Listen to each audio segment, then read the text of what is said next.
can't spank these American kids because you'll go to jail. You can't ask American kids for any favors because they'll get mad and they will jump you. I'm just walking around here afraid to do anything or say anything. I just don't feel comfortable. I'm scared for my life. They're capable of anything.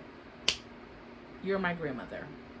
These are my confessions, this is my truth, and these are the stories. Hey y'all, welcome back to my channel, Confessions of an Immigrant's Daughter. In case you didn't catch it, my name's Melina Cabral. Today we're talking about navigating identity and being a part of two different cultures. I'm Cape Verdean American. That's what I've learned, accepted, understood, go by, and will fight anybody for. However, to my family, I'm American. To any circle or setting outside of my family, I'm Cape Verdean. So growing up, technically, I was nobody belonging nowhere. So I was just here, existing, belonging anywhere. And I used to always get told that I don't look Cape Verdean, and I would always get mad. I actually grew to not really like Cape Verdeans in America because of that. I didn't have the long curly hair that everyone was expecting. I didn't have the favorable light skin. So I had to come up with something, and quick. So my response for "you don't even look Cape Verdean" became, okay, and what does being Cape Verdean look like exactly? I'll wait. Because last I checked, Cape Verdeans come in all different shapes, sizes, look a lot of different ways, just like the majority of cultures in the world, you know? Like Haitians look all kind of different ways, Nigerians look all kind of different ways, Dominicans look all kind of different ways, Jamaicans look all kind of different ways. So what does a Cape Verdean look like? I'm still waiting. Anywho, I still find myself in situations where people are shocked to hear me speak Cape Verdean Creole. They're like, oh my God, you're Cape Verdean? Do you know how many people I have put to shame and embarrassment that have literally started to speak negatively of me right in front of me, but that had no idea that I was Cape Verdean or that I could speak the language that they were talking in, which was like usually either Spanish or Portuguese or Cape Verdean Creole. And they would be talking that good trash, and then their whole demeanor would change because I would start speaking in that language. Like, I would go to a Cape Verdean friend's house. Que quem é que eu trazi dentro minha casa? Vou gostar de preto americano. Esse vagabundo se mabo. Cada dia vou trazer novo alguém dentro minha casa. And I would just calmly be like, boa tarde. And her heart would nearly leave her body. And she would turn mad pale and just be like, aboy crioulo. Quem que é bom aí? A mim pensa aboy preto americano. Like, yeah, I know. I'd be in different places, like a party or a church event or something, and I would greet people with the word hi, because that's how you greet people, right? And then would respond in their best English and then whisper to the person next to them. Then later on, during that same event, they would hear me carrying a conversation in full-blown Creole. And they just turn around like, abon to niya Creole? Nunca sabia. É bom que nunca sa tapapio nada mariado. And I would just nod and smile politely, because I'm polite. As I've progressed through life, my understanding and acceptance of my identity has definitely changed. When I was in elementary school, I just wanted to fit in with the other kids so bad. Like, I just wanted to be just American. I just wanted to be black, and that's it. Like, I didn't want to be different, so I wouldn't let anybody know that I could speak another language. And if anything happened that like indicated or hinted that I was anything besides Black American, I would get so upset. And the Black Americans are who accepted me anyway, so I was black, just black. I didn't want my mom to come up to the school because she has a super thick accent, and back in the day she didn't even speak English, so she needed an interpreter. Black Americans don't need interpreters, so that blew my cover. I hated when my sweet grandmother, God rest her soul, would walk my brother and me to the bus stop, and she would be wearing very non-American clothing.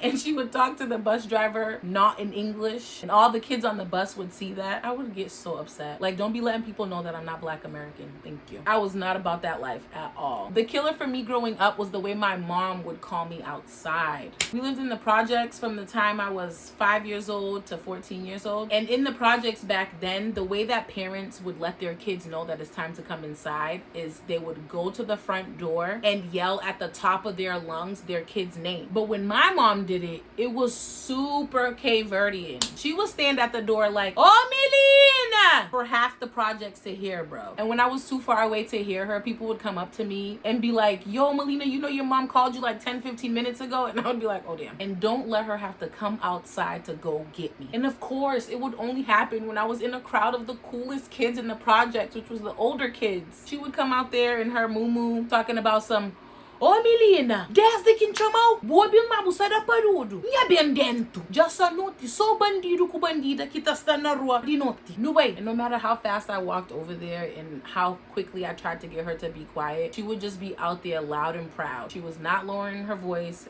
Everybody heard it. So it got so bad, people would make fun of me. Like, there was this one particular boy in the projects. He was my friend, but he was annoying.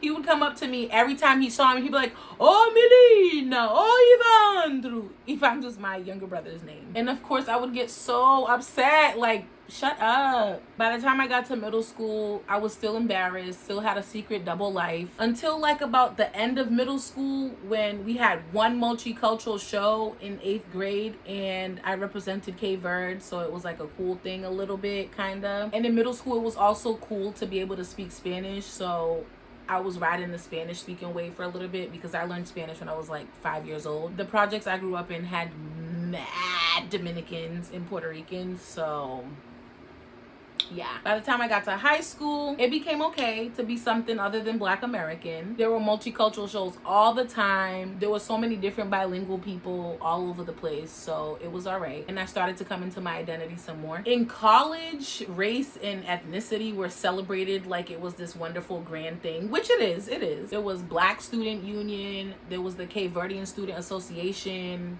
There was this, that, the third. Can't remember all of them because I'm old now, so yeah. But I was able to really come to and come into my identity as a Cape Verdean American, and I was just like, yes, I can speak 4 languages. I'm lit. I'm the one. What's up? Now, as a grown adult, I'm fully comfortable with my whole identity, comfortable in my multilingualness, comfortable in my Americanness, comfortable in my Cape Verdeanness, definitely comfortable in my Blackness. I love my skin, my hair, my nails, my mind, my beliefs, everything. Now I know who I am and where I stand. Growing up though, I had to be a freedom fighter, a lawyer, a civil rights attorney, and a great debater because I always had to fight my mom on so many Cape Verdean versus American things. Back when we lived in the projects, a constant battle between my mom and me was staying outside late. I would like to stay out late and she would never let me stay out late. She would let my younger brother stay outside late and not me.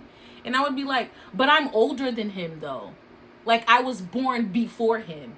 And she would be like, no, he could be outside because he's a boy. And in my country, girls and boys can't do the same things. And I'm like, but we're in America though. And I'm older than him. It's the order of age, not sex. And she would be like, no, girls don't do that in my country. I have to teach you how to be a lady. Like, girl, please. My whole life, I would have to fight for boundaries in my family, fight for individualism because you are not separate from your family. We are one. And that's it. So when my family that didn't speak English came to visit us in America, they always had something to say about these American kids. If your family back home asks you for money and you don't have it or you don't want to give it, no matter what age you are, whether you're a kid, you're a teenager, you're an adult, it doesn't matter. Oh, you guys are living nice lives and you don't care about your family back home. You don't need us. You don't check on us. You don't look for us. Y'all don't care about us. If family that came to America from Cape Verde saw that I wasn't really into cleaning up after people, or I definitely wasn't super excited about giving them my bed or my bedroom because it's mine. Wow, American kids don't do anything in the house. They have everything. They don't do nothing. They don't give you anything. If they ask you to make a phone call to back home for them using those old school calling cards, and for some reason it just didn't work or you just couldn't get through, they were so quick to be talking about you. Oh, these American kids, they have everything so easy and they're so selfish. If I didn't cancel my plans to do things for them, like take them shopping or take them to a doctor's appointment, these American kids, they're lazy and they don't value family. If someone said something crazy or out of line and you defended yourself respectfully, these American kids, they're too much. They're out of control. Like I wasn't the one who just filled out your mountain of paperwork. Like I'm not being your personal interpreter, chauffeur, and tour guide. When my grandmother came to live with us when we were younger, she was always making comments about these American kids. She would literally sit there and be talking on the phone back home in front of me and my brother, talking about us on the low, but not really that low. One of the things she loved saying was, oh, these American kids, they don't even like to eat fish. That's how lazy they are. You know you can't spank these American kids because you'll go to jail. You can't even yell at American kids because they'll go to school and tell their teacher. You can't ask American kids for any favors because they'll get mad and they will jump you. I'm just walking around here afraid to do anything or say anything. I just don't feel comfortable. I'm scared for my life. They're capable of anything. You're my grandmother. Like, stop juicing it, please. Navigating all this was a little bit much, and it was more than I wanted to deal with a lot of the time. Like, I just want to do hood rat things with my hood rat friends. But you know what's funny though? Guess who's been here so long they got assimilated and got so many views and perspectives changed and adapted so much that now they have an identity complex. Guess. My mother. She now gets where I'm coming from, and she can look back and give me some credit because, you know, credit is due. I've witnessed her be an American so many times. It's like, okay, ma. She has such a different point of view and perspective a lot of the times from her family or from people that haven't been here that long or people that just aren't as American as her. She be out here standing her little American ground. Don't get me wrong, she's still super Cape Verdean, but I see her little American ideology creeping through. When she goes back home now, she doesn't really want to stay at family's house like that. She wants somewhere that's air conditioned with running water. She no longer believes in blindly catering to a man. She doesn't mind setting boundaries with family and not sacrificing her needs for their needs. She's always vacationing all over the world and not saving every spare dollar for sending stuff back home or for just going back home. She's been to DR, she's been here, she's been there, more places than I care to even talk about because it ain't me. So I'm definitely proud of her. We definitely understand each other more now in terms of identity and navigating two completely different cultures. So it's been interesting to see the changes. And like I said, we're still very Cape Verdean, but we're also very American. So we're Cape Verdean American. Well, that's it for this week. I hope y'all enjoyed today's video. It's something that's very near and dear to my heart. Don't forget to like, share, comment, subscribe, do all of the things, and I will see you next week. Bye. Today I'm going to be talking about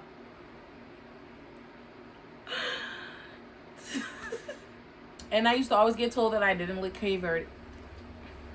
I would just pop up and I would just, then somewhere down the line they would hear me speaking Creole, like carrying on a cap. Then the killer for me was when I would